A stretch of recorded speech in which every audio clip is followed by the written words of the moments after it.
This tape will self-destruct in 5 seconds. Good luck, Jim.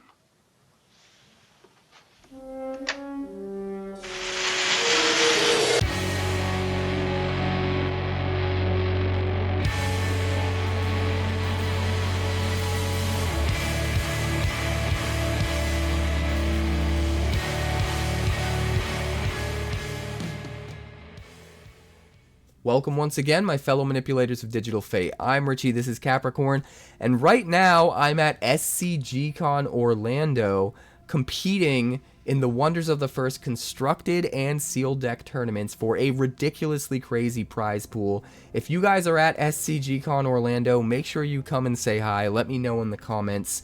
But I made sure to record a deck tech to go live while I'm gone, and this is that deck tech. This deck is called 7 Seconds. And this is a deck that I've actually been waiting to build ever since the Final Fantasy set came out, and I've really wanted to brew this, but I just kept kind of postponing it, holding off, and now that we have some Edge of Eternity's cards that just take this deck and turn it up to 11, it is the perfect time, and I am unleashing it. The entire point of this deck is Lifegain. I've done some Lifegain decks in the past, and they can get absolutely insane snowball with value, but now we have the tools to make it even crazier, because not only is this a Lifegain synergy deck where we build up a ton of counters off of Lifegain triggers, but we're also running Aerith Gainsborough, which means it's also a Legendary Matters deck where we're cross-pollinating the synergies of Lifegain with a ton of legendary creatures so that if Aerith dies, she gets to take all of her counters and not just put it on one legendary creature, but put it on all legendary creatures. And this deck just gets absolutely absurd with some of the newer cards like Halia Guided by Light and Sir Vondam's Sunstar Exemplar. The deck is super cool. I can't wait for you guys to check it out. We're going to dig into the deck tech and then get into the gameplay. Before we do, I would just kindly ask, please hit that like button. It does help the channel grow. It helps this video get out to more people, and it would mean an awful lot to me. Also, if you're new here, make sure you subscribe so you never miss an upload. I will have a ton of content coming as soon as I'm back from SCGCon Orlando. Wish me luck. I'm trying to take first place. I think I'm going to get there. I have a really crazy secret deck planned for the constructed tournament, and I tend to be really good at sealed for this game, so I'm pretty excited about it. So if you're going to SCGCon Orlando, let me know in the comments. Come say hello, and I'll see you guys when I get back. Now let's dive into the deck. So this is a deck idea that's been bouncing around in my brain ever since the Final Fantasy set released, but it's even better now, and it's finally time to pull the trigger now that we have access to Edge of Eternity's cards. This is 7 Seconds, because if you know, you know. The idea is we're using Aerith Gainsborough, which gains +1/+1 counters whenever you gain life, and then if it dies, you get to put all of its counters on every single legendary.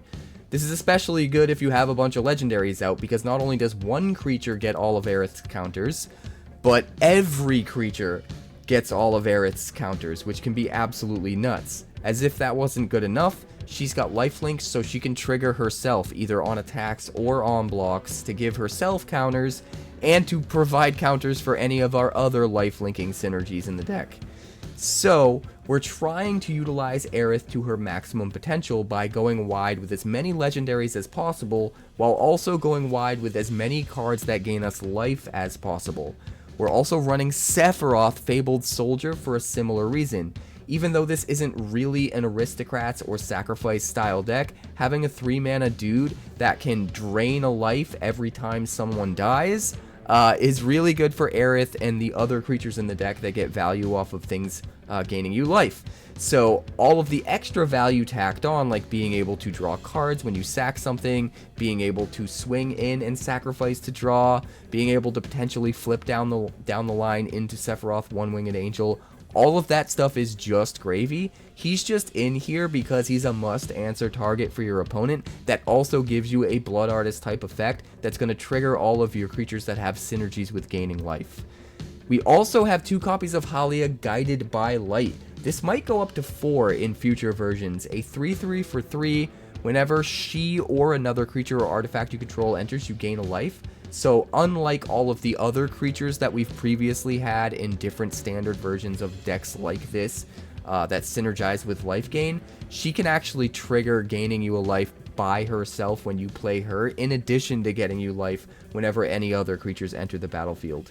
But also, at the beginning of your end step, you draw a card if you've gained 3 or more life this turn, so like every single turn, you're basically going to be drawing an extra card, and she gets even better because you get to play her twice. So for 1 mana earlier in the game, you can warp her in, gain 1 life, trigger all of your synergies, trigger any other potential synergies, maybe gain even more life from some of your other creatures, and then still play her again later on and get all of those same triggers all over again. So 1 card being able to get those kinds of triggers twice because you can play it twice is actually really, really good. And the first time is super cheap, feels kind of like a sorcery, and then the second time is a creature that sticks for good. Everything about this card is nuts, and the fact that it's legendary means that when Aerith dies, it is another creature you can dump all of Aerith's counters on, which gets utterly absurd. We're also running 3 copies of Sir Vondam's Sunstar Exemplar because it's just one of the best cards in the set, and it works insanely well in this deck. This is the card that finally made me have to make this deck now and not put it off any longer. A 2/2 Vigilance Menace for 2 mana in the colors of Orzhov. Whenever a creature you control dies or is put into exile, he gets a counter and you gain a life. That's part of the ability that's usually overlooked by a lot of people. Whenever something dies or is put into exile, you gain a life as well as getting the counter. So you gain way more life gain triggers for stuff like Aerith and some of your other payoffs just from things dying with Sir Vondam out, while also stacking up counters. And when he gets to 4 power or more, when he dies or goes into exile, you get to destroy any target non-land permanent. So he acts as removal, he acts as another life gain enabler, he acts as a very relevant threat that can swing in with Menace, get super huge, and still block because of Vigilance. This guy just does everything. And on top of that, he's also legendary. So if he's out when Aerith dies, he's another creature that's going to get all of those counters. The rest of the deck curves out super well. In the 1-drop slot, we've got 4 Case of the Uneaten Feast so that we can start gaining life off of everything we're dropping. It's very easy to solve this very quickly, and at that point, even if our opponent wipes the board, we can just sacrifice this, replay everything from the graveyard, and go about our day. And the fact that we can warp Halia Guided by Light when we play it means we can very cheaply, very efficiently have it be another thing we can play from the grave when we crack a Case of the Uneaten Feast, and then it goes into exile so that we can play the bigger version later on. We also have 4 copies of Hinterland Sanctifier because it's too good to not run. A 1-drop that gains you life whenever a creature enters is just insane for enabling all of our synergies. So even though it's not legendary and it doesn't necessarily synergize completely 100% perfect with everything the deck's trying to do, it's too good at what it does to not include it, so we're absolutely including it. And between the Hinterland Sanctifiers and the Case of the Uneaten Feasts, you're almost always going to have a really good 1-drop to play on turn 1 right away to set you up to start gaining life immediately and getting value right away. We also have 2 copies of Cecil Dark Knight, 2/3 Death Touch. You do take damage whenever he deals damage, which isn't a problem in a life gain deck because you have a surplus of life anyway. So it feels like this guy already fits better here than in most decks because of that. But also, if you do happen to get to half your starting life total or less, he's going to flip into Cecil Redeemed Paladin. At that point, he's a 4/4 with lifelink that adds to all of your lifelinking synergies, all of your life gaining synergies, while also giving you this protect ability. Whenever he swings, all of your other attacking creatures are indestructible. So even if they block and kill Cecil, you're gaining life from the lifelink, you're triggering your Sir Vondam because something went away. The rest of your board sticks around, gets through for a bunch of damage, or kills a bunch of their creatures. Absolutely nuts in this deck. And it's another legendary, so we can pile counters on it with Aerith. Moving on to the 2-drop slot, in addition to some of the other cards we've already talked about, we've got 4 Essence Channeler. Again, not legendary, but too good not to play. Probably the best life gain payoff we have right now. Stacks counters on itself. When it dies, it gives those counters to whatever you want. And if you happen to lose life during your turn at any point, it also gains Flying and Vigilance, which comes in very, very handy. We've also got 4 Sheltered by Ghosts, just the best removal for a creature deck. Not only does it get rid of any problematic permanent, it's going to give us lifelink, which in this deck matters way more, but it also buffs our power a little and gives us ward 2, and sometimes you just want to play it for the ward 2 to protect a creature for a turn or two until you get set up. We're also running 3 copies of Voice of Victory. I did consider running this as a 4 of, but I think 3 feels right. Being able to get access to not allowing your opponents to play spells on your turn means you know you can set up all of your triggers and they're not going to be interrupted, which is nice. But the better part of this card is the Mobilize too. Because we have so many ways of gaining life when creatures enter, we swing with this. We get 2 life gain triggers for every single card that triggers off a creature entering, because we get to make 2 1/1s right away. Not only that, but because they die that same turn, they're going to trigger the /Ssirvondam and bring that /Ssirvondam up to 4 power right away, turn it into a 4/4, and every turn that we swing with Voice of Victory, /Ssirvondam's going to get bigger by 2 +1/+1 counters, which is also really nuts. We've also got 3 copies of Timeline Color, because in this deck we can just keep warping it out and keep paying the life, and we don't care because we have a surplus of life, and every single time it re-enters the battlefield, it's going to trigger all of our things that gain that life back, and then synergize with the things that are going to get counters for gaining all that life. So being able to just constantly replay this, maybe have it die, have it trigger /Ssirvondam over and over again, it actually ends up being super, super good, even though it isn't a legendary. Moving on to the legendaries, we have 2 copies of Amalia Benevides Aguirre. This is another really good payoff for life gain triggers. It's got ward pay 3 life, so it's hard for your opponent to get rid of it. Helps us sort of start to win the race. But more importantly, every time we gain life, not only can this get bigger, but it's getting bigger by exploring, which means we can dig into the lands we need, and potentially against the right deck, if it ever gets to be a 20/20, it just wipes the whole board and swings in for lethal. We've also got 2 copies of Ailey Eternal Pilgrim, another legendary we can stack counters on with Aerith.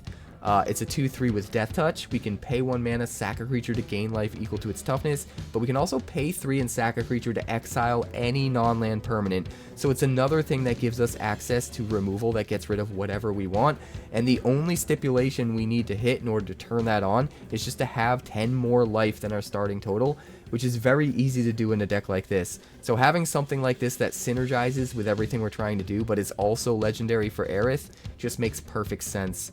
We've also got 2 copies of Bartolome. Again, it is legendary for Aerith, so you can stack the counters on it, but you can also sacrifice things to put counters on Bartolome, which matters a lot when Timeline Color can keep coming back for 1 black mana. If you have 3 or more copies combined of Hinterland Sanctifier or Case of the Uneaten Feast, every time you play a Timeline Color for 1 black and 2 life, you lose that 2 life, but you gain 3 back, and then you immediately sack it to Bartolome and do it all over again. And it basically makes it for every 1 black mana you spend, you get 3 life gain triggers, go up 1 net life, and put a counter on Bartolome, and trigger your /Ssirvondam.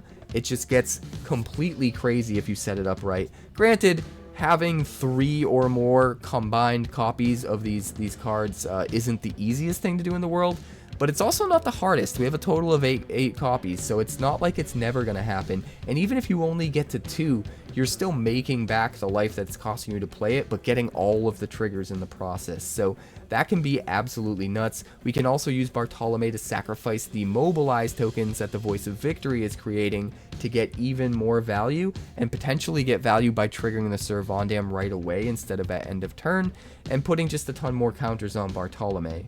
Moving on to the 3-drop slot, we have just 1 lonely copy of Zorline. Obviously, that's going alongside our 2 Halia, our 2 Sephiroth, our 2 Aerith. But I do think 1 copy of Zorline is worth running, because if you have the extra mana, it can start bringing everything back from your graveyard. But more important than that, when a bat you control attacks, you also get to gain a life. It'll trigger itself and be another way you can get life gain triggers. It'll also trigger off the Essence Channelers since they happen to be bats.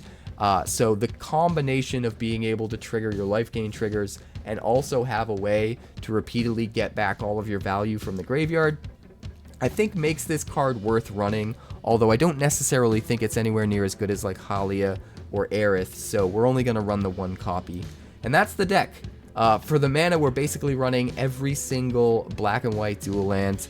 We're running only 2 copies of Restless Fortress, but we are running the Restless Fortress because in a deck like this, being able to trigger that life gain actually matters and is hugely relevant. If you want the entire deck list, it's in the description, so check it out. And without further ado, let's check out the games. I'd like to thank the sponsor of today's video, Wonders of the First. Wonders of the First is a brand new collectible card game similar to games like Magic the Gathering, Yu-Gi-Oh! And Pokemon, featuring a unique action-based resource economy that helps avoid pitfalls like Mana Flood or Mana Screw, and a battlefield containing multiple realms that unlock over time as you fight for control of the stones. The first 400 card set is called Existence, and they've even partnered with Star City Games to host their competitive play tour at every single SCGCon event starting in August. The game contains alternate borderless art variants, as well as highly sought after limited edition numbered prints, culminating in a 1-of-1 stone foil. And the best part is that the developers have a community-first approach with a card database and deck builder available via Cardio, as well as a version of the game available on Tabletop Simulator, all for free. For more information, be sure to check out wondersccg.com today. That's wondersccg.com. And here we have the worst opening hand of all time. Let's mulligan. This looks a lot better. Put back Cecil. We need to play the Shadowy Backstreet on turn 1. We'll keep the Concealed Courtyard. Don't really have any way of gaining life right now. Suppose we try to set up to maybe gain some life by playing something like Voice of Victory. Opponent's got removal, shoots the Sheriff. Suppose that's fine. We'll go with Restless Fortress. And we'll get Amalia out there. That way if he does try to kill it, we at least make him lose 3 life. Swings in for 1. Sure. What else you got? Nothing? Nothing?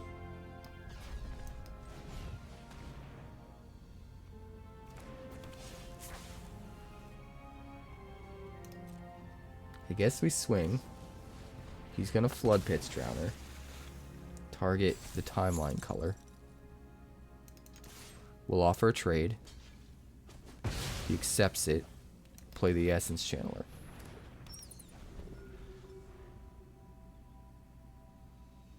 I think we're okay. 1 more mana, we can start swinging with Restless Fortress. It's gonna ninjutsu. Interesting. Don't be jealous of my out of the shadows and into the fray. I've trained. Tragic Trajectories, the Essence Channeler. So we will Sheltered by Ghost. Eat the Kaito. I'm definitely lost. I almost feel like doing it again just for more protection. But we won't. We'll pass. See what our opponent decides to do. He wants to turn this into a land and block. That's what he wants to do. Well, we're not having it. We are not having it, sir. Ooh, it's a 4/4. Wait, why is it a 4/4? Now I'm confused.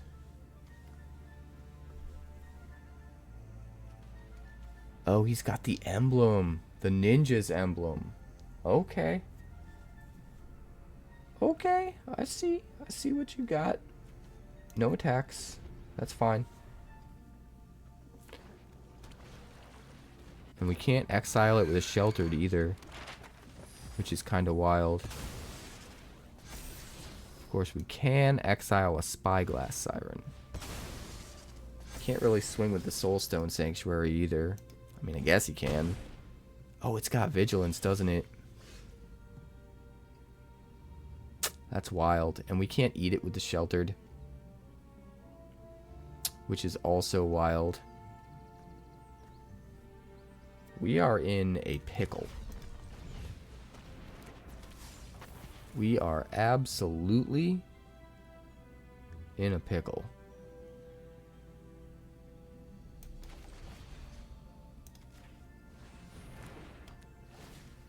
We'll eat the siren, get rid of the big flyer. No attacks. This is really rough. No blocks. We go to 7. Or he puts Kaito out. Alright, Soulstone Sanctuary's back in his hand. I'm actually really okay with that. I'm really okay with that. Take a break, will ya?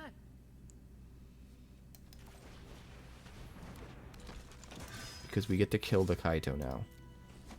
And his Soulstone Sanctuary is reset. That's huge. That is absolutely huge. Plays a Preacher. Doesn't really have enough to do what he wants to do.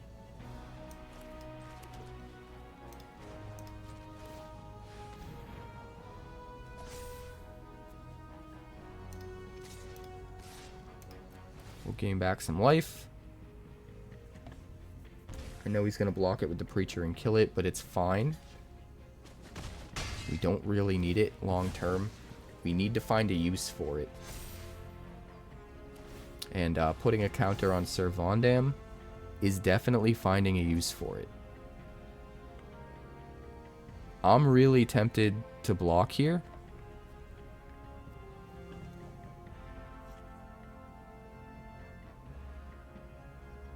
I'm really tempted to block here.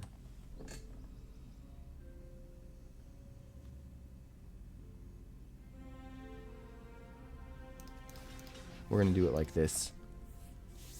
He's going to have to just trade for the 𝑠e𝑟VANDAM if he wants to get rid of my ability to later on kill something with 𝑠e𝑟VANDAM. He doesn't. He gets greedy. He wants his Spyglass Siren. Which means we get a counter on 𝑠e𝑟VANDAM, and now it's removal that can get rid of the Preacher. Amazing.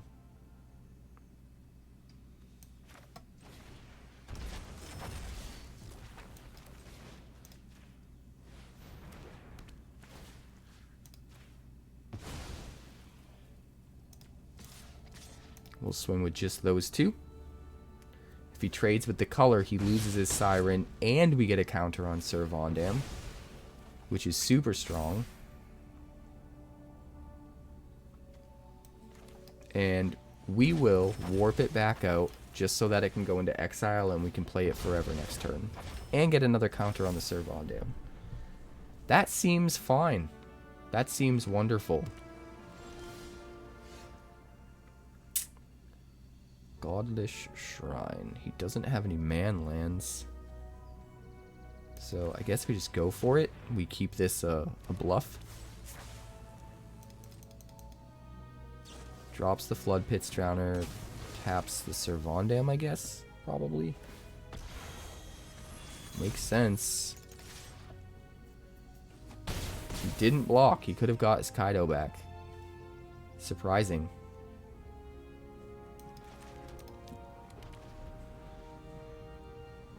Very surprising. In fact, in hindsight, I think I would have attacked with just this and not this as well. Okay, he scoops it up. We got him. We got him.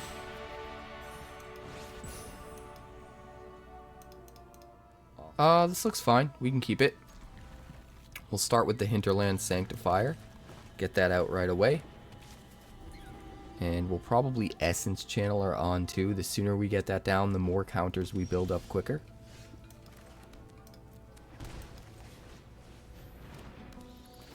Essence Channeler. We'll swing one. Because why not? Alright. If he's going to try to remove things, I think we want 𝑠e𝑟VANDAM. Plays a Braid. We get a counter on the Hinterland Sanctifier. That's actually not that bad. I think we're still better off playing the Essence Channeler here. Swing 1. We're stuck on land, but we're way ahead on tempo. So I almost don't think it matters. We can't play the timeline color. We can warp it to just burn him down quicker. But we won't be able to hardcast it. Marauding Mako, Fear of Missing Out, turns it into a 2/2. Very interesting. Backstreet's back alright. We'll keep the Aerith.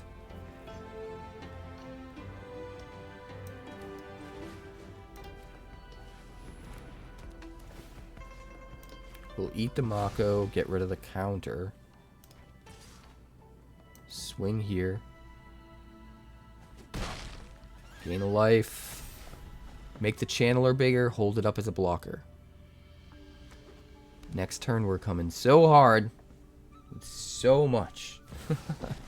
Ral Crackling Wit, sure. Laugh all you want. I'm still the A 1/1. I hope you've got bottled lightning share. There's a lot of things I want to do. I think Aerith is the right call, though.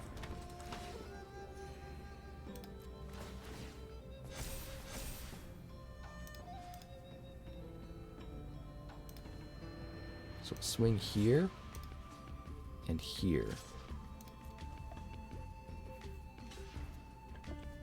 He's just going to chump block. That's fine. We gain 3. We put counters on the Essence Channeler and the Aerith. Now we have a really good blocker. The only thing is if it dies, we don't have anything to put the counters on because it puts its counters on legendaries. So we definitely want to try to get like Servondam or Sephiroth out. Sephiroth. Fear of missing out.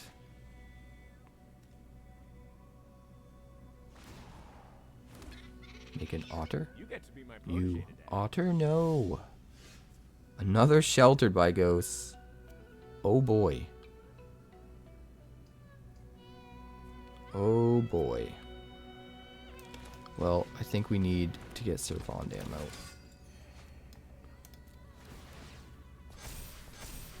And then we need to warp in the timeline color. Get some more triggers. And then we need to smash.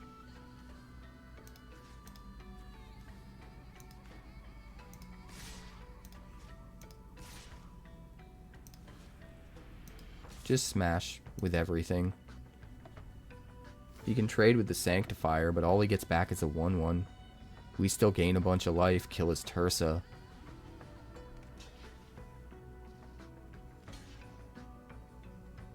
Looks pretty good to me. He goes to 3. Some guys die. We get a whole bunch of triggers.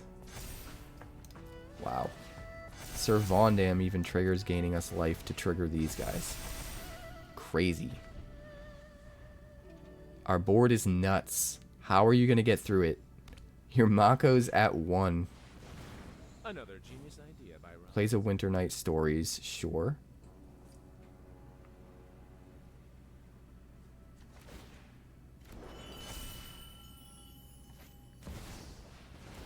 I've calculated exactly what Agatha's Soul Cauldron. Interesting. Doesn't really have any relevant I'll just abilities defend right now.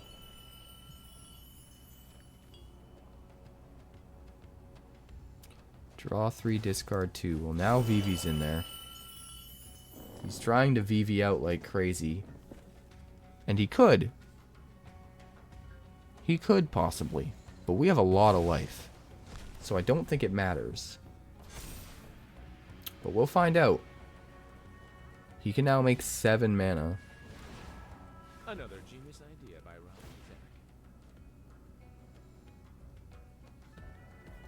He can now make 7 mana. It's time to embrace the Drawing a local ton of cards.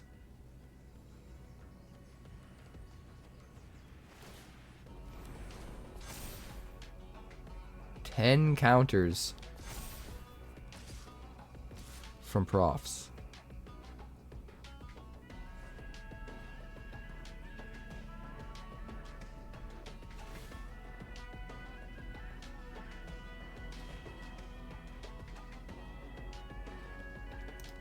I mean, we'll just double block. Whatever you want to kill is fine. We get to kill his Soul Cauldron in the middle of combat if he kills the 𝑠erbondam, which is incredible.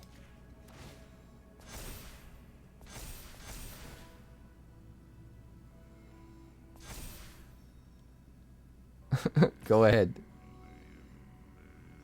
Go ahead.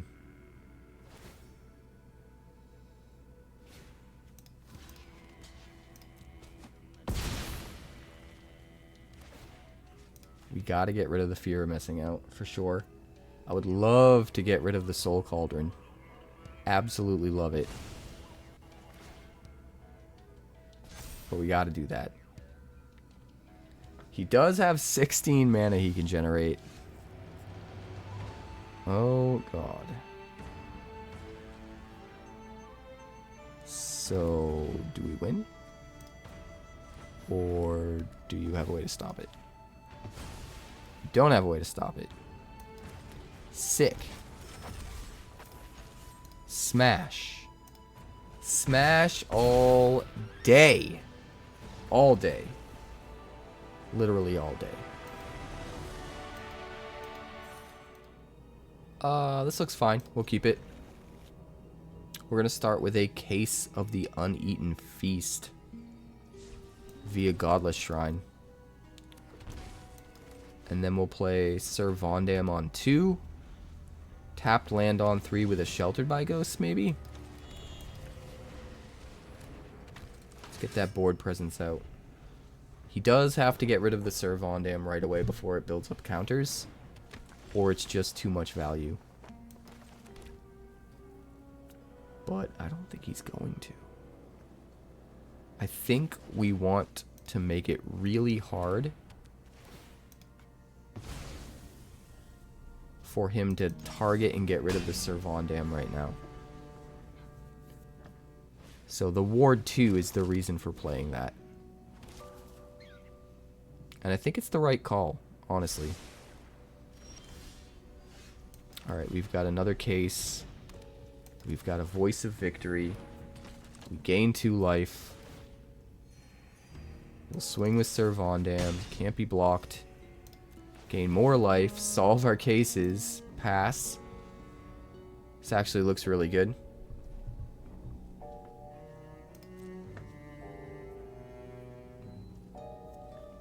Alright, it's our turn. I don't think we need the Sheltered. We'll play another Case of the Uneaten Feast. And an Essence Channeler. Things are about to get real crazy. So, 3 life right off the bat makes Essence Channeler that much bigger. And then we swing. Oh boy, howdy do we swing. We make 2 more creatures and gain 6 more life.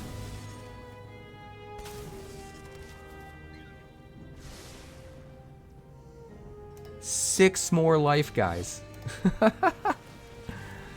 So crazy.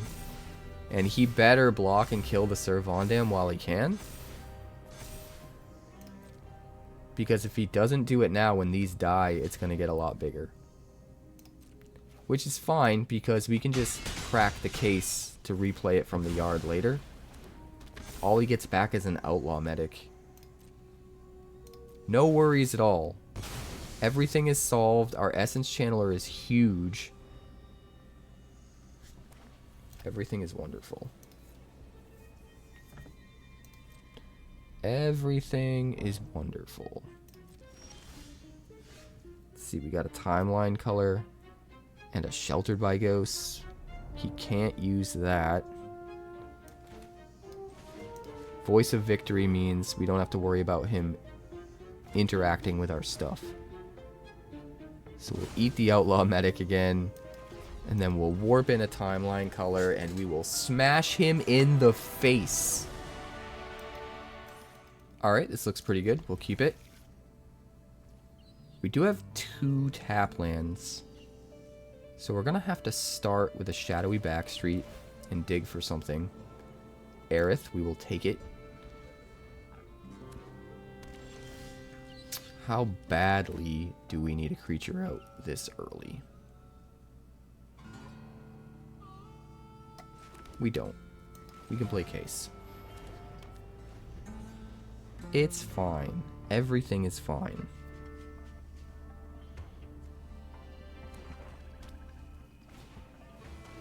Plays a Demon Wall. I mean, I kind of want to get something out first before I play Aerith. It might be a little bit greedy, but that's what I'm going to do. I'm going to play the Ailey first.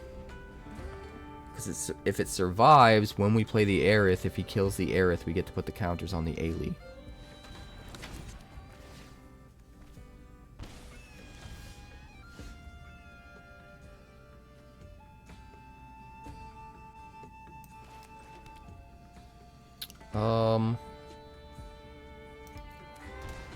We're gonna do it this way. 𝑠e𝑟VANDAM. Shelter by Ghosts.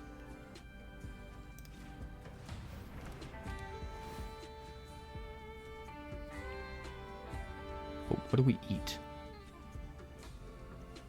That's the question. I think we eat the Annex. If he blocks and trades with the Ailey, we get to put a counter on the 𝑠e𝑟VANDAM. And then it's big enough to exile something. And what's beautiful about exiling the Annex is even if he gets it back, he has to pay for it all over again. Because neither room will be unlocked. Alright.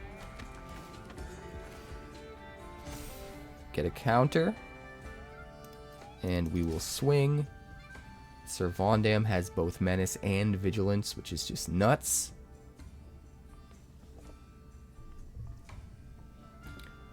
Alright, we'll get in for 5. We'll gain some life, put a counter on Aerith. We can sacrifice Aerith to make 𝑠e𝑟VANDAM and Ailey big if we want. We can do that at any time. So we want to make sure we remember that. I'm sure he wants to get rid of the 𝑠e𝑟VANDAM.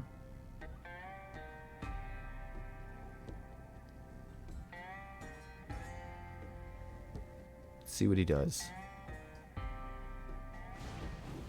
Mosswood Dread Knight, sure.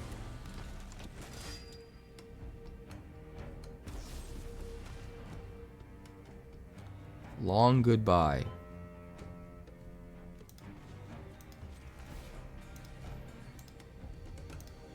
Well, we might as well sacrifice it to Ailey then and gain some more life. Alright, he drains for 2. We'll play Essence Channeler. Absolutely nuts. Bartolome. And we will swing with the team. He could double block if he wanted to. The 𝑠e𝑟VANDAM.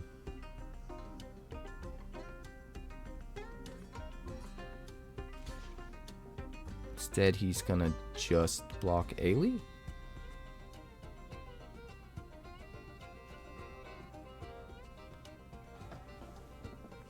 We could sack the Essence Channeler right now to put 2 more counters on 𝑠e𝑟VANDAM, which would be kind of strong. I think it's probably better to just do this, though. Just kill the Dread Knight, get in for a bunch of damage, grow the Essence Channeler.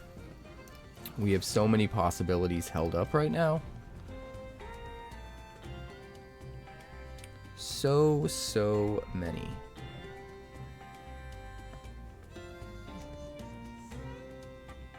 Show me what you got, Alex Strachan.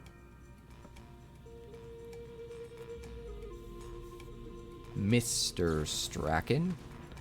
Long Goodbye. Do we want life or a counter? I think we'd prefer a counter this time. So we'll do that. put all of the counters on, I guess, Servondam, right? Might as well.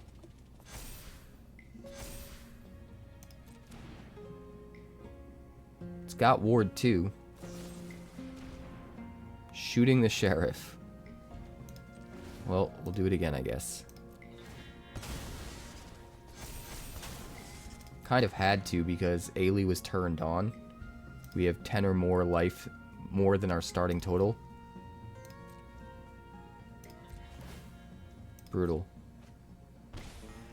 Don't think that's enough to save you, my friend. I do not think so. We will turn on the Restless Fortress, and we will swing.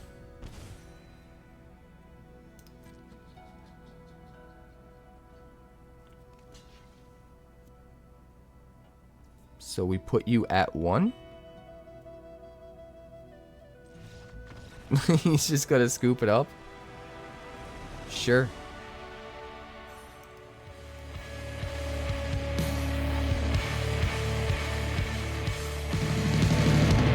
Thanks so much for checking out my channel. I'd like to give a huge shout out to all of my patrons over at Patreon.